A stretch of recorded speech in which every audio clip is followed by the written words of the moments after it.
तुम्हारा विचार बिल्कुल ठीक है भीमसेन।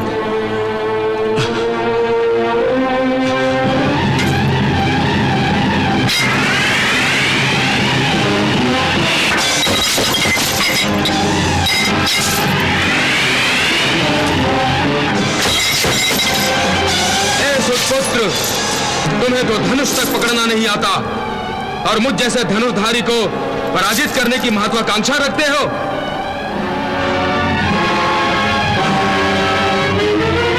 अर्जुन!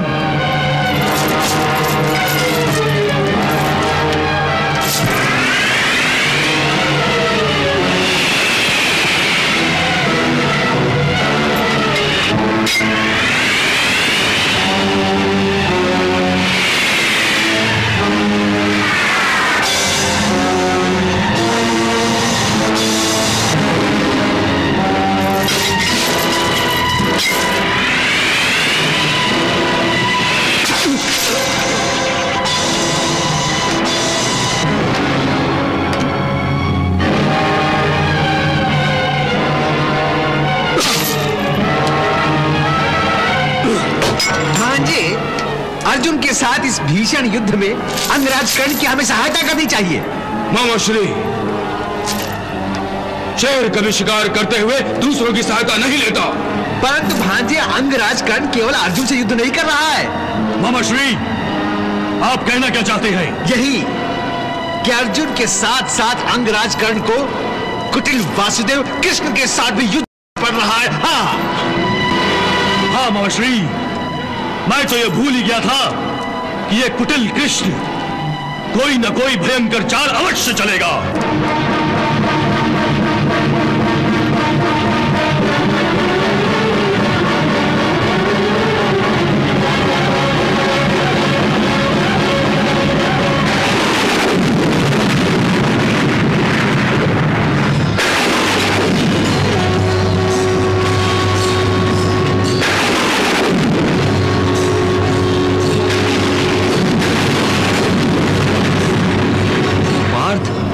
सावधान हो जाओ, कर्ण ने वैष्णव अस्त्र प्रकट किया है। देख रहा हूं केशव, देख रहा हूं।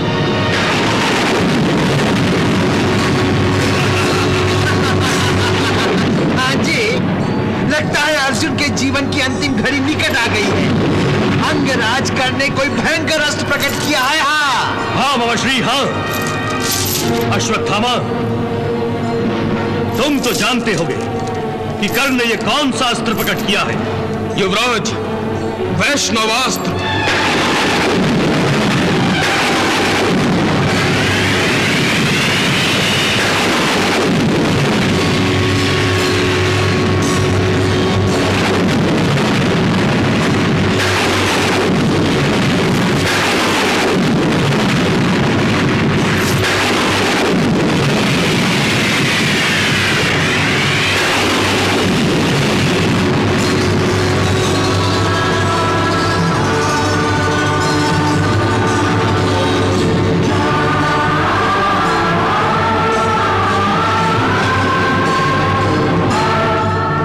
वासुदेव, वाह।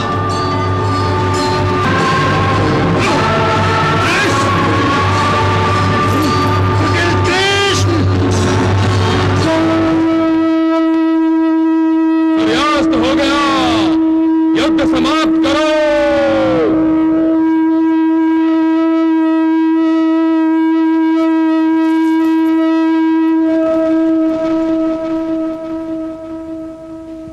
एक सारथी ने अर्जुन को बचा लिया। श्री कृष्ण कोई मामूली सारथी नहीं है महाराज। ये तो अर्जुन का सौभाग्य है कि उसे श्री कृष्ण जैसा कुशल सारथी मिला है। और ये दुर्योधन का दुर्भाग्य है कि उसे कृष्ण जैसा कोई सारथी नहीं मिला। ये भी दुर्योधन का दुर्भाग्य ही है कि उसे बार बार कृष्ण के हाथों अपनी जीत से वंचित रहना पड़ रहा है। उसकी कोई चाल सफल नहीं हो रही है। श्री कृष्ण के आगे तो कौरवों के सारे दिव्य अस्त्र भी काम नहीं आ रहे हैं महाराज। कृष्ण कृष्ण कृष्ण, न चाहते हुए भी हमें बार बार कृष्ण के नाम की माला जपनी पड़ रही है।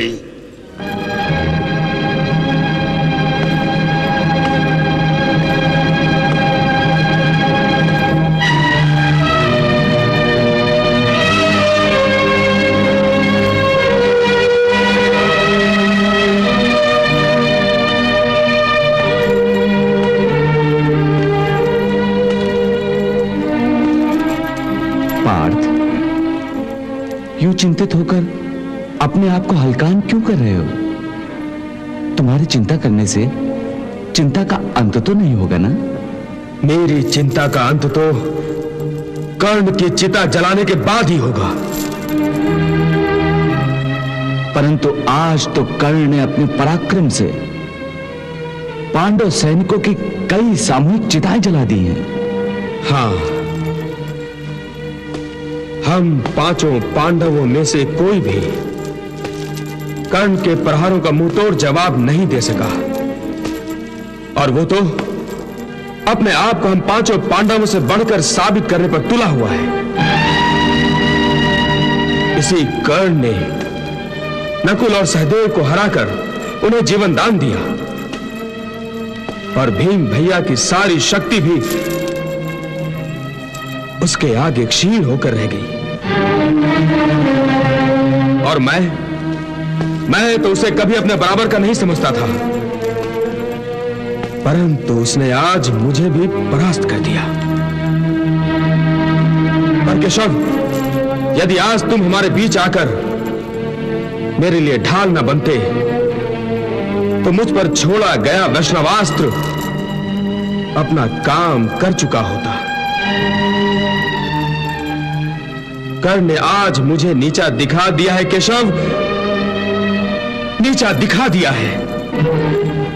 जब युद्ध में दो बराबर के योद्धा होते हैं न पार्थ, तब कभी इसका तो कभी उसका पलड़ा भारी होता है। एक दिन के युद्ध में कर्ण का पलड़ा भारी हो गया तो आज तुम इतने निराश हो गए पार्थ? आज तक मेरे साथ ऐसा कभी नहीं हुआ था केशव। कर्ण से युद्ध करते समय मुझे ऐसा लग रहा था जैसे मेरे अस्त्रों की धार कुंद हो गई हो, मेरे तीरों की नोक मुड़ गई हो, मेरे बाण लक्ष्य में घुस जाने के बजाय उसे छू छू कर गिर रहे थे। मेरे मन में पांचाली के अपमान की अग्नि भड़क रही थी। मैं इसका प्रतिशोध लेना चाहता था। मेरा शत्रु मेरे सामने खड़ा था, और फिर भी मैं अपने तीरों से उसका सीना छलनी नहीं कर सका। धिक्कार है मेरी धनुर्विद्या पर। सारा संसार जिसे सर्वश्रेष्ठ धनुर्धर कहता है, आज के बाद वो किसी को मुंह दिखाने का योग्य नहीं रहा। केशव, क्या तुमने मुझे बचाकर लज्जित होने के लिए छोड़ दिया? मर जाने दिया होता, मुझे मर जाने दिया होता। युद्ध में अपने स्वामी की रक्षा करना हर सारथी का धर्म होता है। केशव, मुझे स्वामी कहकर अब तुम और लज्जित करना चाहते हो?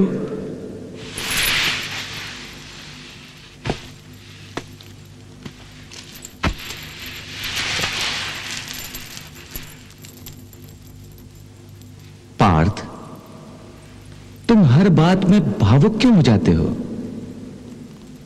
यह ठीक है कि मैं तुम्हारा मित्र हूं, परंतु मैं तुम्हारे सारथी भी हूं, और इस नाते तुम मेरे स्वामी ही हो। तुम्हारा सारथी होकर तुम्हारी रक्षा ना करता तो मुझे लज्जित होना पड़ता। क्या तुम चाहते हो कि तुम्हारे सारथी तुम्हारे मित्र पर लोग उंगलियां उठाएं?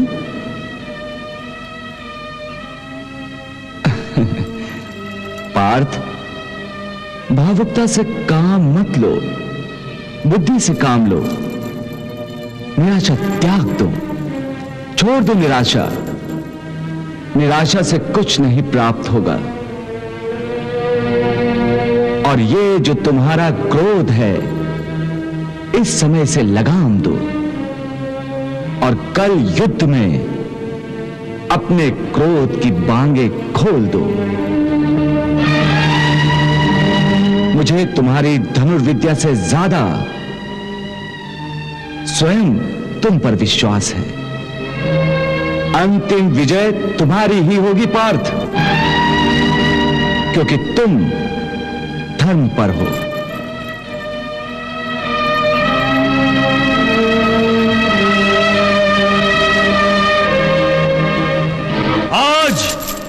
आज हाथों में आया हुआ अवसर हाथ से निकल गया।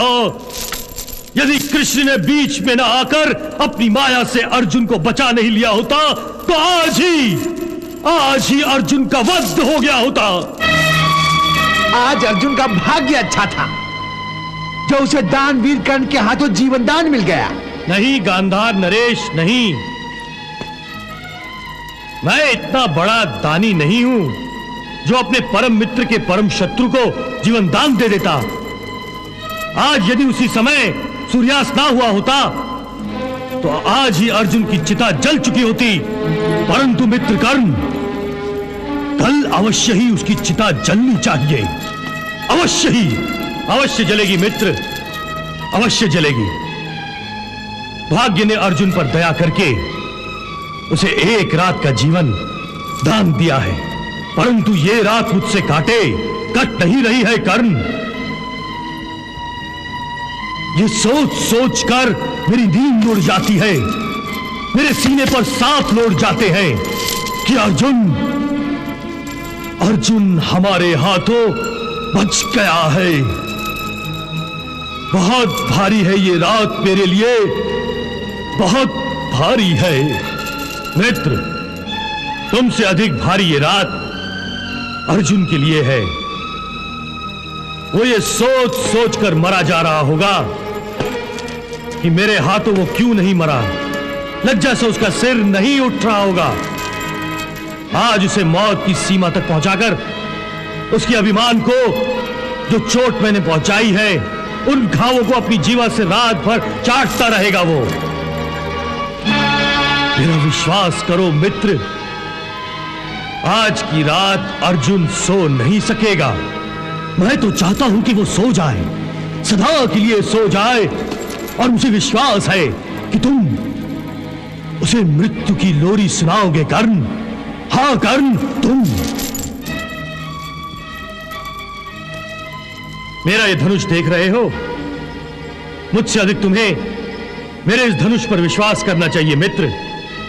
इसका नाम ही विजयी धनुष है, और यही धनुष कल तुम्हारे परम शत्रु अर्जुन का वध करके तुम्हें विजय दिलाएगा। अंगराज कर्ण, आपको इस धनुष पर अपने आप से भी अधिक विश्वास है, इसका कोई विशेष कारण? दुशासन, यह कोई साधारण धनुष नहीं है, यह दिव्य धनुष है। दिव्य धनुष। दिव्य धनुष?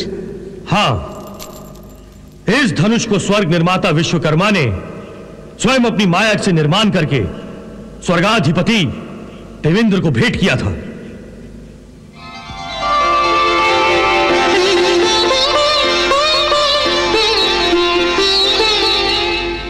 हे देवेंद्र, हम आपको यह दिव्य धनुष भेंट करते हैं, इसे आप स्वीकार कीजिए।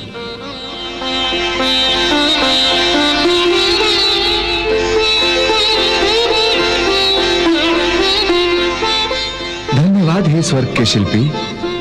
इस धनुष को धारण करने वाला अपने शत्रु से कभी भी पराजित नहीं होगा। तब तो इस धनुष का नाम विजय होना चाहिए। हम तो इसे विजय ही कहेंगे। बाद में देवेंद्र ने यह धनुष मेरे गुरु भार्गव परशुराम को उस समय भेंट किया था जब उन्होंने सहस्त्रबाहु बानासुर का वध करके देवताओं पर उपकार किया था। हे भार्गव परशुराम, विजय नाम का यह अलौकिक धनुष मैं आपको भेंट स्वरूप प्रदान करता हूं, इसे आप स्वीकार कीजिए।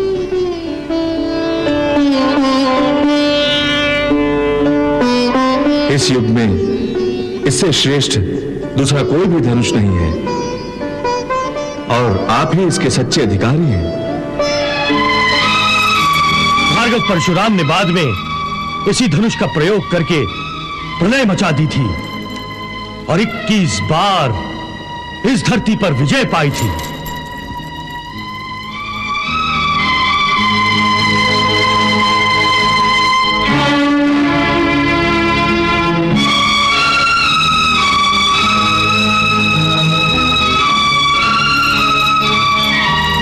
अंगराज, तुम बड़े भाग्यवान हो कि आज तुम्हारे हाथों में यह धनुष है।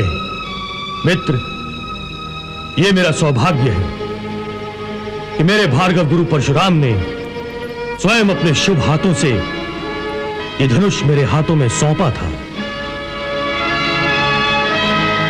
अर्जुन अपने गांडीव धनुष को सर्वश्रेष्ठ समझता है, परंतु कल युद्ध भूमि पर इसका निर्णय हो जाएगा कि अर्जुन का गांडीव सर्वश्रेष्ठ है या मेरा ये विजय धनुष।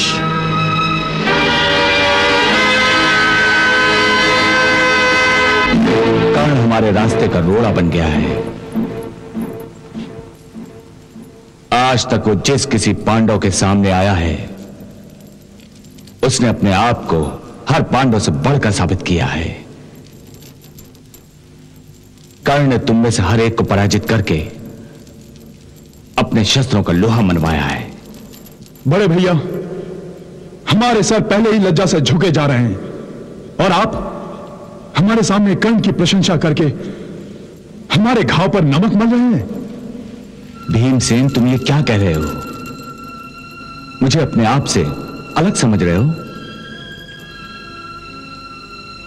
जो घाव तुम्हारे दिलों पर लगे हैं, मेरे मन में भी वही घाव लगे हैं।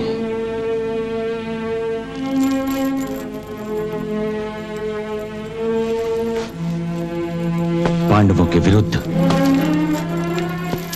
कर्ण पहले कभी इतना घातक नहीं हुआ था। वो बार बार हमसे हार चुका है। अर्जुन ने तो उसे मार भगाया था, परंतु समझ में नहीं आता कि अब कर्ण इतना घातक कैसे हो गया। उसके हर प्रहार में इतनी भीषण शक्ति कहां से आ गई है? हर पांडव उसके सामने कमजोर क्यों पड़ रहा है? क्यों नकुल और सहदेव कर्ण के सामने टिक नहीं सके? क्यों भीमसेन की सारी शक्ति कर्ण के सामने विफल हो गई? क्यों अर्जुन भी कर्ण के सामने नहीं टिक सका? क्यों? मैं बताती हूं इसका कारण।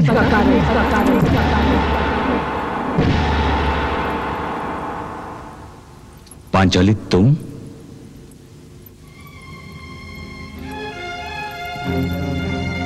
इतनी रात गए ठंड में बाहर क्यों निकल आई? ठंड लग जाती तो?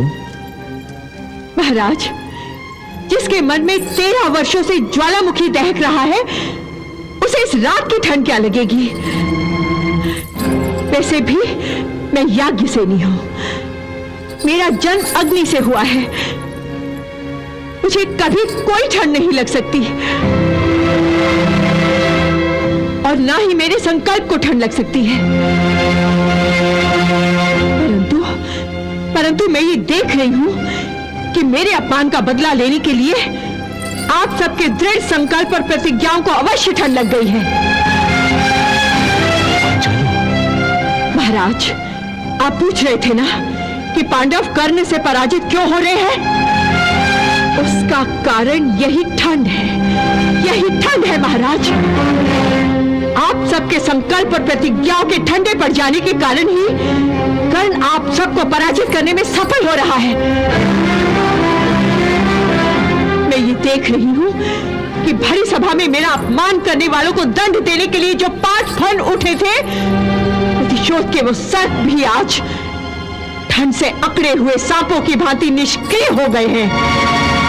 मैं ये भी देख रही हूं कि जो आंखें खून से लाल हो रही थी और जो चेहरे प्रतिशोध की आग से लाल हो रहे थे, उन पर निराशा का अंधेरा छा गया है।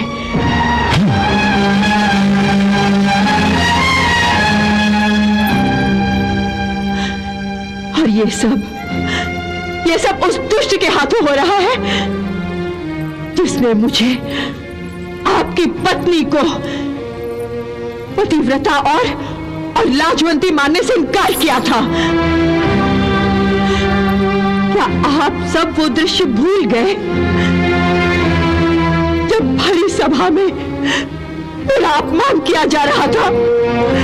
तो वो पापी कैसे अश्लील कहे लगा रहा था।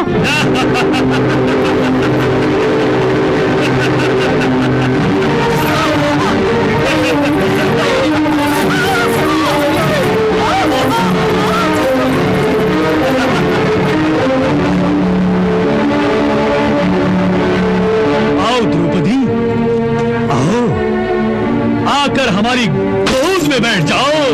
दुर्योधन,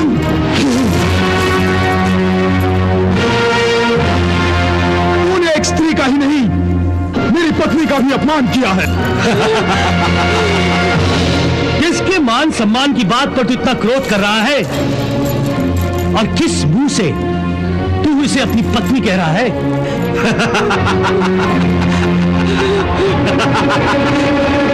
ये अरे ये तो 5 पतियों की पत्नी है।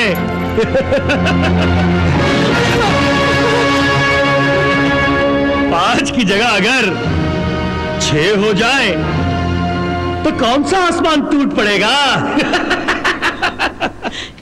याद रखो कि कर्ण ही वो पापी है जिसने आपकी पत्नी के अपमान का आरंभ किया था।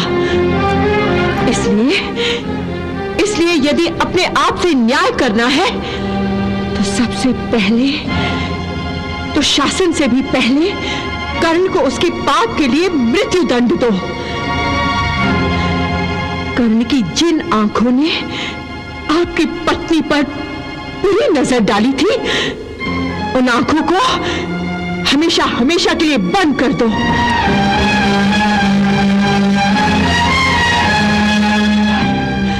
और अपने अपने मन में प्रतिशोध की जो अग्नि ठंडी पड़ गई है, उसे फिर से भड़काओ, उसे फिर से भड़काओ।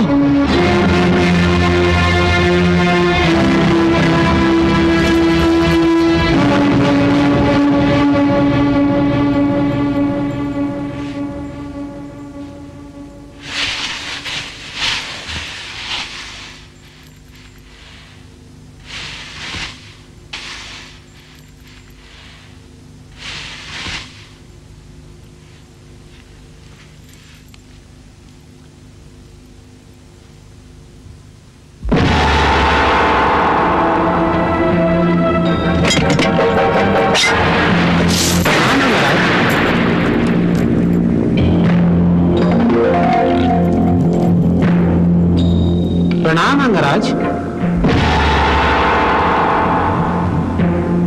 ये कैसी माया है? बताओ कौन हो तुम और किसने तुम्हें भेजा है? मुझे किसी ने नहीं भेजा, स्वयं आया हूं। मेरा नाम अश्वसेन है। परंतु इस तरह तुम्हारे आगमन का प्रयोजन क्या है? अंगराज, हम दोनों मित्र हैं। मित्र? परंतु आज पहली बार मैं तुम्हें देख रहा हूं, तो फिर तुम मेरे मित्र कैसे हुए? शत्रु का शत्रु मित्र होता है, इसलिए मैं आज युद्ध में तुम्हारी सहायता करने के लिए आया हूं, क्योंकि तुम मेरे शत्रु के शत्रु हो। तुम्हारी बात मैं समझा नहीं। अर्जुन हम दोनों का शत्रु है। अर्जुन मेरा शत्रु तो है ही, परंतु वो तुम्हारा शत्रु कैसे है? अर्जुन ने खांडव वन में आग लगाई थी। उस भयंकर आग ने आन ही आन में सारे वन को अपनी लपेट में ले लिया था, और उस आग में हमारा नाग परिवार जलकर राख हो गया। उन जलकर मरने वालों में मेरी माता भी थी। अर्जुन से मुझे मेरी मां और अपने परिवार की मृत्यु का बदला लेना है। जब तक मैं अपनी माता की मृत्यु का बदला नहीं लूंगा, मेरी माता की आत्मा को शांति प्राप्त नहीं होगी। परंतु इस संबंध में मैं क्या कर सकता हूं? हम अपने शत्रु का संयुक्त होकर वध कर सकते हैं। मैंने एक योजना सोच रखी है। तुमने अपने तुणीर में कई बाण अर्जुन का वध करने के लिए छोड़ रखे हैं। उनमें से एक बाण पर मुझे बिठा दो। उस बाण के साथ मैं लिपट जाऊंगा, और जब तुम उस बाण का प्रयोग अर्जुन पर करोगे तो मैं उसे डस लूंगा, और मेरे विष से अर्जुन की तुरंत मृत्यु हो जाएगी। हम दोनों एक दूसरे की सहायता से अर्जुन का वध कर सकते हैं। अर्जुन का वध करने के लिए मुझे किसी की सहायता की आवश्यकता नहीं है। उसके लिए मेरे बाण ही पर्याप्त है। परंतु अश्वसेन, मैं जानता हूं कि अर्जुन से बदला लेने के लिए तुम्हें मेरी सहायता की आवश्यकता है, परंतु मुझे खेद है कि मैं इसमें तुम्हारी कोई सहायता नहीं कर सकता। मैं एक वीर हूं और मैं अर्जुन का वध छल से नहीं करना चाहता। यदि मैंने ऐसा किया तो यह मेरी वीरता का अपमान होगा। हां, यदि तुम अपने बल पर अर्जुन का वध कर सको तो करो। अपनी माता की हत्या का बदला लेने से मैं तुम्हें नहीं रोकूंगा, इसका अधिकार है तुम्हें। हे अंगराज, मैं तुम्हारे पास बड़ी आशा लेकर आया था, लेकिन तुमने तो मुझे निराश कर दिया। मैं विवश हूं, मुझे क्षमा करें। मुझे युद्ध के लिए तैयारी करनी है। प्रणाम। प्रणाम।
सम्राट युधिष्ठिर,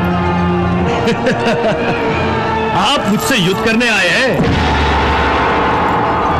आपके तुनीर में बाण खड़खड़ा रहे हैं या जुआ खेलने के पासे उछल रहे हैं? मैं यहां पर युद्ध करने आया हूं कर्ण, जुआ खेलने नहीं। क्या फर्क पड़ता है? दोनों में हार जीत होती है और आप तो हारने में प्रवीण हैं। वैसे सभी पांडव हारना भली भांति जानते हैं। नकुल, सहदेव, महाबली भीम और अर्जुन तक मुझसे हार चुके हैं। अब श्रेष्ठ पांडव महाराज युधिष्ठिर की बारी है। हे कर्ण, ये द्यूत सभा नहीं है जहां मेरे हाथ दास्ता से बने हुए हों। ये रणभूमि है और मैं अपने इस अपमान का तुम्हें अवश्य उत्तर दूंगा। वाह वाह, आज तो बड़े योद्धाओं जैसी बातें कर रहे हो। अपने पुरुषार्थ का प्रदर्शन करने पर व्याकुल हो रहे हो, परंतु उस दिन द्यूत सभा में अपनी पत्नी को दांव पे लगाते हुए तुम्हारा पुरुषार्थ कहां सोया पड़ा था? चाहिए मैं ऐसे कायर के साथ युद्ध नहीं कर सकता। मेरे बाणों का आघात सहने की क्षमता आप में नहीं है। चाहिए जान बचाने का यह बहाना मेरे आगे चलेगा नहीं कर्ण। मैं तुम्हें यूं जाने नहीं दूंगा। सावधान,